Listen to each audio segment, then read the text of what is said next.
Bugün toyun hizmetine Türkmenistan'ın at kadanan artistleri bizim meşhur bağışlanmaz Hemra Recepov şeýle de Eldar Ahmedov öz toporu bilen dawaral toyun hizmetine bolar. Bugün iki bağışyň dawaran hizmetine bolşy ýaly iki tane meşhur studiýada toyun hizmetine de meşhur akepleri video studiýasy şeýle de Touch Production'ın oglanlary.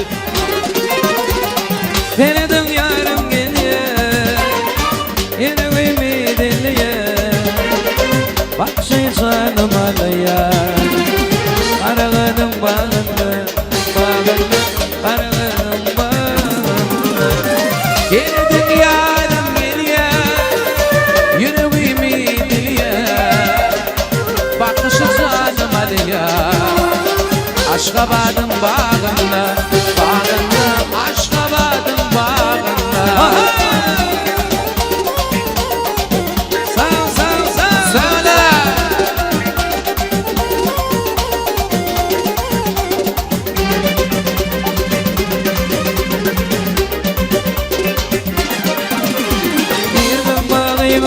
Almalarıma çeyle nurumda geldi yanıma. Girdim bağıma almaları düğün uğrunda geldin yanıma. Geldim yarım gelýär, yüreğimi dilýär. Bak şey canım alýar, Aşgabat'ın bağında, bağında, Aşgabat'ın bağında. Elimim yarım gelýär, yüreğimi dilýär. Bak şey canım alýar, Karaganyň bağında, bağında, Karaganyň bağında.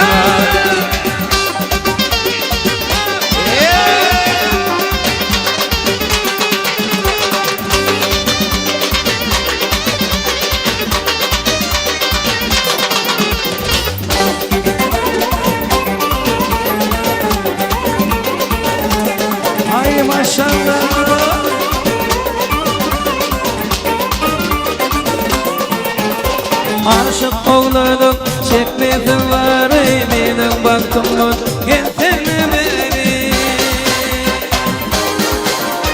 Aşık oğlanım çekmedim var benim baktımın getirme beni. Benim yarım gelýär, yüreğimi dilýär. Bak şey canım alýar, arağının bağında, bağında, arağının bağında. Geldim yarım gelýär, yüreğimi dilýär. Bak şey canım alýar, Aşgabat'ın bağında, bağında,